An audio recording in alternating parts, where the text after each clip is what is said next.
Hi, I'm Paul from the Studio Rats. Now, I've been asked this question, if I look on my phone here. Tommy Kajula, hi Tommy. Tommy said, please do a how to build an arrangement in your DAW style tutorial. So that's what I'm going to do today. What I'm going to do today is to use a song that I've recently just built in Luna. And what we're going to do is to go through some of the guitar arrangements and how to build an arrangement style structure in your track. So what I'm going to do first of all is to just play the track we're going to be working on from start to finish. Now this song is about 3.5 minutes long, so if you don't want to listen to the whole thing, you can just sort of forward it on about 3.5 minutes. But I recommend you listen to the whole thing so you'll understand exactly what we're going to be talking about today. Anyway, here's the song.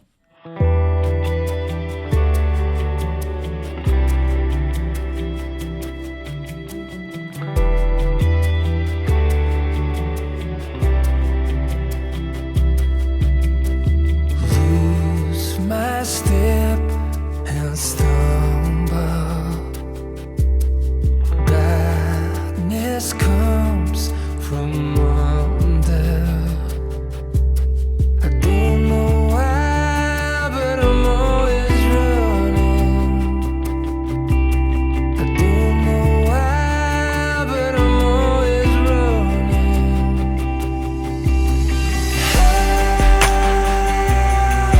There's a life that guides me through.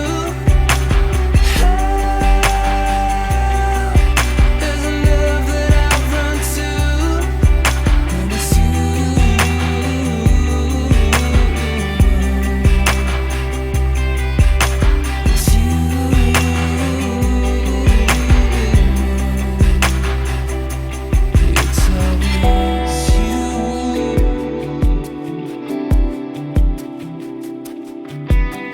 Chase my demons blindly, always there behind me.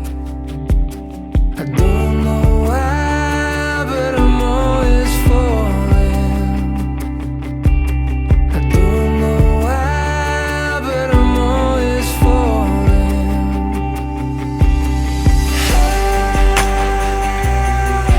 There's a life that guides me through. There's a love that I've run to, and it's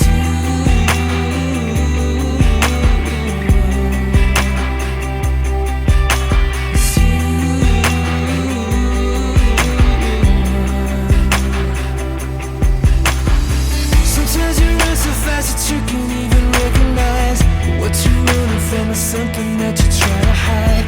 I was blinded by the lightning of my own storm, came into my life and made me feel like home. So when I'm pushing and I'm pulling and I'm tearing at the pain that I feel inside, I know there's a light, there's a light. It's you. When the darkness swallows me and the fears won't let me go, when I'm blind and I can't see, there's a voice to lead me home.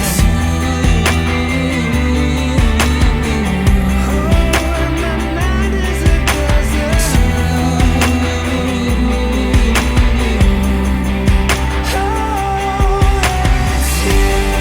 When the darkness swallows me and the fears won't let me go, when I'm blind and I can't see, there's a voice to lead me home.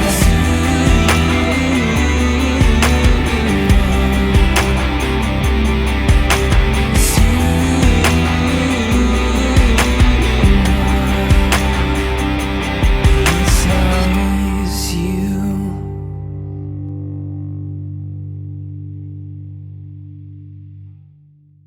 So I just want to say thanks to Jack Rubinacci, who is the co-writer of this song. Jack did an amazing vocal on this, as he always does. So yeah, just want to say thanks to him. Now, what we're going to be doing today is to look at some of the guitar parts and seeing how they build throughout the song. Let's have a look at the first guitar part. Now, the really simple chords in the song, basically the intro and the verse is E minor, D and C. And then the bridge on this guitar part, because we're not playing this guitar part into the chorus, goes D, G or B over G to C, and then D, G, C. So what I'm going to do is to mute that part and just to play that simple part. Now this part is basically the foundation of the song. It's where you're going to get the melody and the harmony for the vocal to be able to sing to. So let's have a look at that first.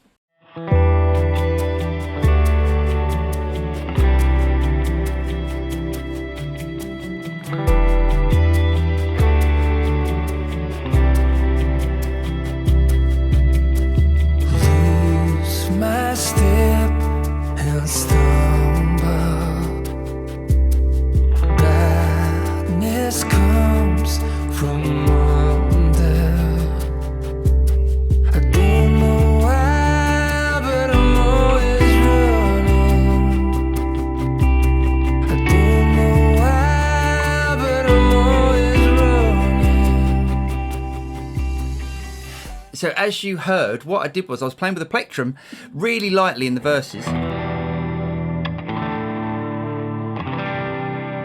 Those three chords, really simple. Then when the pre-chorus came, I decided to pick, as I wanted some more percussion, and also I changed the chords that I was playing on the neck. So as opposed to playing simple open chords, I was playing still open style chords, but further up the neck. So the D was...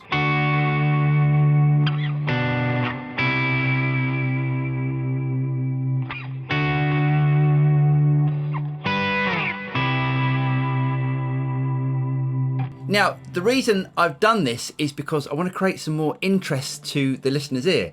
So to change the guitar part, to change the main guitar part's chords, in the pre-chorus, instantly makes your ear, gives you some ear candy and makes your ear sort of focus on that.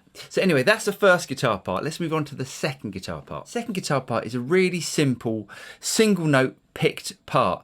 Now the reason why we're doing this is to create some movement in this part, as it's all very ethereal and almost pad-like. Just wanted to create some movement in this. Now the reason why I'm showing you this is because it builds up later on in the song. So let's play that part.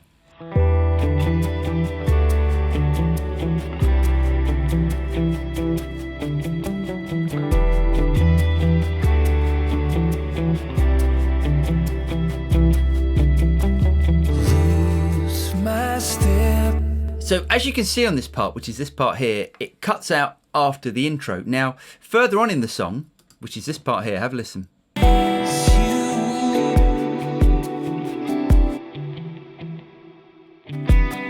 Chase my demons blindly, always there behind me.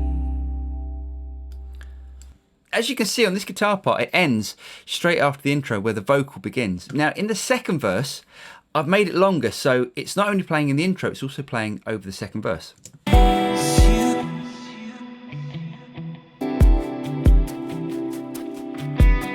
Chase my demons blindly, always there behind me.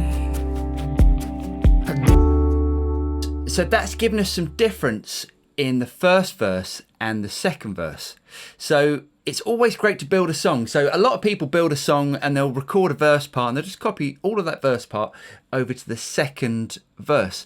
Now that doesn't really create much of interest in your arrangement. So it's always best to build up and create different parts in the first verse over the second verse, as it is to create different parts in the first chorus over the second chorus over the third chorus, and just to build the part up throughout the song. Right, let's move on to the third guitar part. Before I show you that part, let's have a quick listen to the first three guitar parts. So we've got the first guitar part, the second guitar part, and then the third part. Let's have a listen.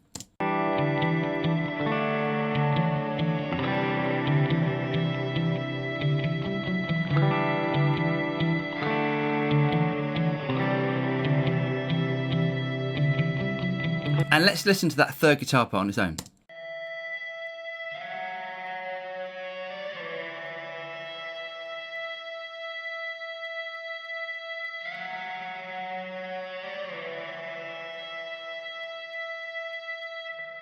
Now that part is quite a simple single note part again. as opposed to playing it normally with fingers and a pick, using this thing which is called an ebow. Now an ebow is a way of creating a constant violin-like sound on a guitar. So let me demonstrate. So the sound on its own sounds like this. Now if I put the ebow on,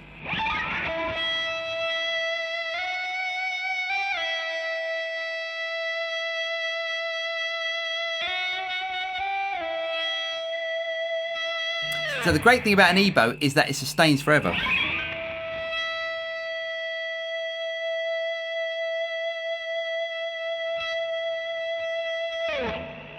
So let's mute that part and let's play that in again.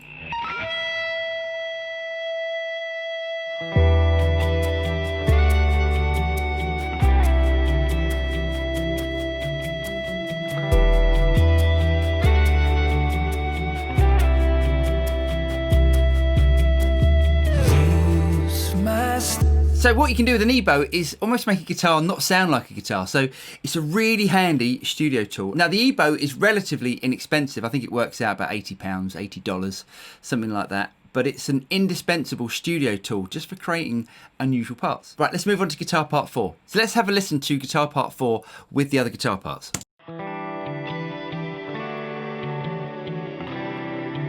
And let's solo it.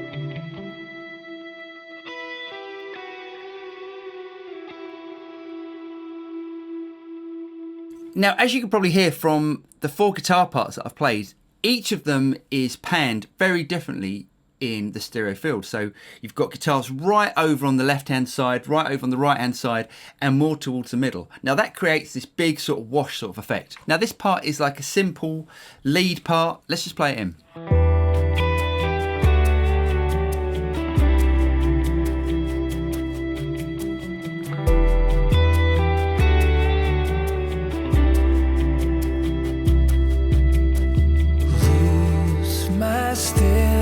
So those 4 guitar parts set up the mood for the song. Let's just hear it in the whole mix.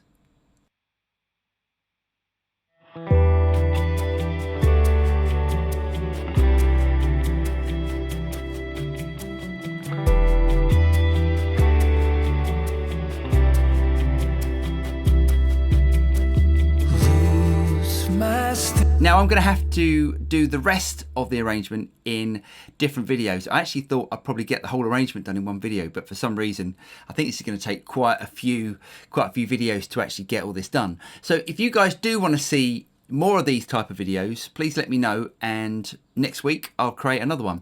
I'm Paul from the Studio Rats. Don't forget to like and subscribe and you'll be notified of any future videos that come out from the Studio Rats. I'm Paul and I'll see you next time. Cheers.